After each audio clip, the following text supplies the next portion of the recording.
Hello student, welcome to Equator IAS academy Dehradun. और इस video में हम कुछ इम्पॉर्टेंट आपके किसके जो पॉलिटी है, इंडियन पॉलिटी, उसके कुछ फैक्ट्स को लेकर बात करेंगे जो आपके यूके पीसीएस प्रीलिम्स, चाहे आप लोअर अपर आरओ का एग्ज़ाम दे रहे हो या रेंजर का एग्ज़ाम दे रहे हो, उसमें आ सकते हैं।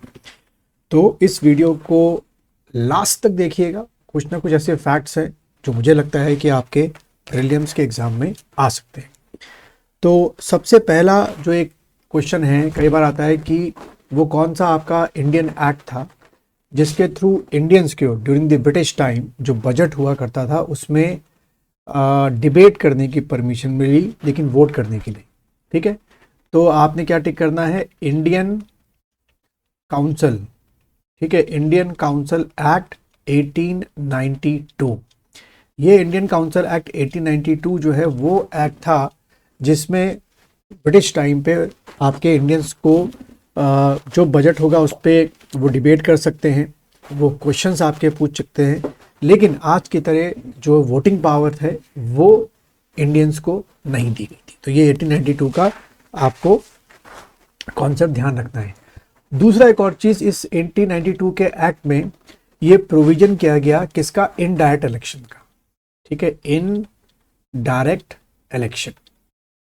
क्वेश्चन कुछ इसी तरीके से पूछा जाता है कि इनडायरेक्ट इलेक्शन का प्रोविजन जो है वो आपका किस एक्ट के थ्रू किया गया? तो ये टिक करके आपका 1892 का एक्ट है। ठीक है, देन अगला बढ़ते हैं हम लोग, क्योंकि मैं ये कई जगहों से ये फैक्ट्स ले रखे हैं, तो थोड़ा सा कभी आपको कॉन्स्टिट्यूशन की बातें हो गई, कभी कॉन्स्टिट्यूशन मेकिंग की बातें हो गई। जैसे कि जो हमारा फ्लैग कमेटी थी, ठीक है, फ्लैग कमेटी जिसने फाइनली जो है झंडा कैसा होगा, उसका रंग क्या होगा, जो आपका अडॉप्ट किया था, उसके चेयरमैन कौन थे?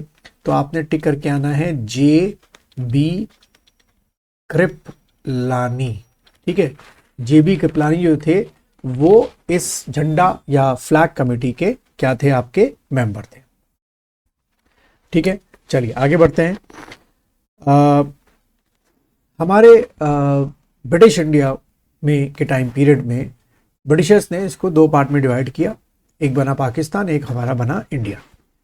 तो क्वेश्चन ये है कि आफ्टर द डिवीजन, ठीक है, इंडिया के जो सीए बना, यानी कि कॉन्स्टिट्यूएंट असेंबली बनी, उसमें टोटल जो है वो आपके कितने मेंबर बताए गए? तो आपने 299 जो है मेंबर्स को टिक करके आना है। इतने मेंबर हमारे इसमें आपके जो सीए थी इंडिया की, उसमें आपके थे। ठीक है, ठीक, ये आपको टिक करके आना है।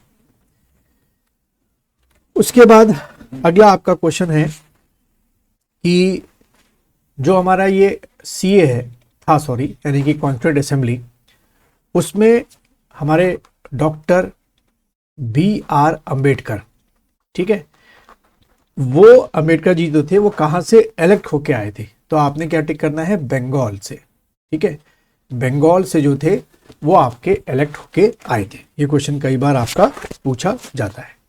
ठीक, उसके बाद हमारे जो पहले प्राइम मिनिस्टर थे, यानी कि जवाहरलाल नेहरू जी, तो उन्होंने जो कॉन्स्टिट्यूशन में प्रस्तावना थी, ठीक है, वो कब प्रेजेंट की थी? तो आपने टिक करके आना है 13 दिसंबर 1946 को जो है ये प्रपोजल जो था वो नेहरू जी के द्वारा प्रेजेंट किया गया था।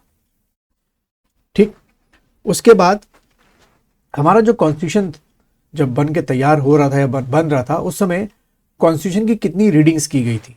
ठीक है, तो कॉन्स्टिट्यूशन के जो है 3 रीडिंग्स आपकी की गई थी।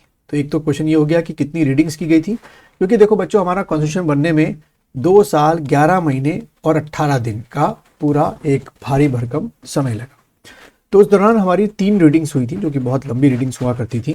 जैसे कि अगर मैं बात करूँ इन 3 रीडिंग में, पहली रीडिंग की बात करूँ तो जो फर्स्ट आपकी रीडिंग थी वो 4 नवंबर 1948 से शुरू करते हुए आपका 9 नवंबर 1948 तक हुई।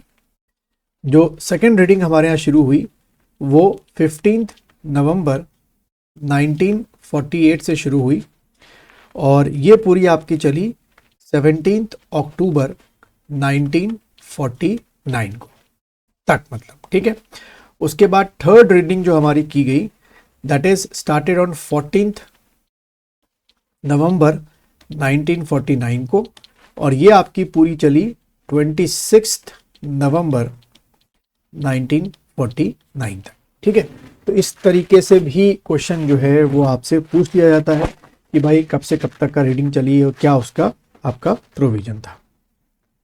तो एक चीज आपको ये ध्यान में रखनी है। फिर उसके बाद एक बड़ा अच्छा क्वेश्चन है कि जो हमारी सीए थी, कॉन्स्टिट्यूएंट असेंबली, इसी को किस में चेंज कर दिया गया, हमारी पहली पार्लियामेंट में चेंज कर दिया गया। इसके सारे मेंबर जो है पार्लियामेंट में चेंज कर दिए गए, क्योंकि ध्यान रखिएगा बच्चों, हमारे यहाँ जो पहले जनरल इलेक्शंस हुए थे लोकसभा के वो 1952 में आपके हुए थे, ना कि उससे पहले आपके हुए थे, ठीक है। तो सीए को ही पार्लियामेंट में चेंज कर दिया गया। तो पहला क्वेश्चन तो यही बन जाता है कि किसको पार्लियामेंट में आपका चेंज किया गया था, तो आपने टिक करना है भाई सीए को ही पार्लियामेंट में चेंज कर दिया गया था, ठीक है। उसके बाद आपका डेट पूछ लेते हैं कि ये जो चेंज ओवर किया गया था वो कब की बात है, तो भाई आपने टिक करके आना है 24 जनवरी, ठीक है, 24 जनवरी 1950। ये एग्जैक्ट डेट आपको याद रखनी है, कई बार आपके एग्जाम में जो है ये डेटें, बिल्कुल एग्जैक्ट डेटें जो है वो पूछी जाती है, ठीक। आगे बढ़ते हैं। हमारा जो प्रियम्बल है उसी को क्या कहते हैं, की ऑफ द कॉन्स्टिट्यूशन। ये भी आपसे क्वेश्चन पूछा जाता है, प्रियम्बल को ही क्या कहते हैं, आपका की ऑफ द कॉन्स्टिट्यूशन, ठीक है। तो उसको भूलना नहीं, कई बार एग्जाम में पूछा था कि उसको बोलते हैं की ऑफ द कॉन्स्टिट्यूशन। और आज भी जब सुप्रीम कोर्ट या उस हाई कोर्ट की अगर हम बात करें कि जब भी किसी केस को लेके जो कि पब्लिक मैटर का केस होता है और कोई इश्यू क्रिएट हो जाता है, जजमेंट में परेशानी होती है, तो प्रियम्बल को सामने रखा जाता है और कोशिश की जाती है कि प्रियम्बल का जो आउटपुट है, जो उसकी भावना है, वही जजमेंट में भावना बाहर आनी चाहिए, ठीक है। इसलिए भी ये जो है थोड़ा सा क्या माना जाता है, आपका इंपॉर्टेंट माना जाता है, ठीक। फिर डीलिमिटेशन कमीशन भी होने वाला है तैयार ये। तो डीलिमिटेशन कमीशन जो है उसका क्रिएशन कौन करता है, तो आपने टिक करके आना है पार्लियामेंट। ये एक्सक्लूसिव राइट जो है वो पार्लियामेंट को दे रखा है। जैसे कि आप जानते ही हैं कि अभी साउथ के खासतौर पे तमिलनाडु, केरला, कर्नाटका डीलिमिटेशन कमीशन का थोड़ा सा अपोज कर रहे हैं। वजह क्या है अपोज करने की, कि उनका मानना ये है कि डीलिमिटेशन कमीशन की रिकमेंडेशंस के बाद नंबर ऑफ सीट्स जो लोकसभा में है वो क्या हो जाएंगी, आपकी कम हो जाएंगी, ठीक है। तो इसलिए थोड़ा सा क्या कर रहे हैं, अपोज कर रहे हैं। चलिए आगे बढ़ते हैं। नेक्स्ट जो आपका है कि किस पार्ट को, ठीक है, कॉन्स्टिट्यूशन हमारे क्या है, पार्ट है, किस पार्ट को जो है वो क्या कहा जाता है, मैग्ना कार्टा कहा जाता है, मैग्ना कार्टा। तो भाई आपने क्या टिक करना है, पार्ट 3 को, जिसमें आपके फंडामेंटल राइट्स हैं, उसको मैग्ना कार्टा जो है वो कहा जाता है कॉन्स्टिट्यूशन का। तो ये भी क्वेश्चन जो है वो आपसे पूछा जा सकता है, ठीक है। उसके बाद जो आपकी स्टेट काउंसिल थी, ठीक है, during the British time period, कहा क्वेश्चन ये आएगा कि किस एक्ट के थ्रू इंडियंस को इसमें रिप्रेजेंटेशन मिलना शुरू हुआ। तो आपने टिक करने आना है 1909 के एक्ट के थ्रू इसमें जो है रिप्रेजेंटेशन मिलना जो है वो शुरू हुआ, ठीक है।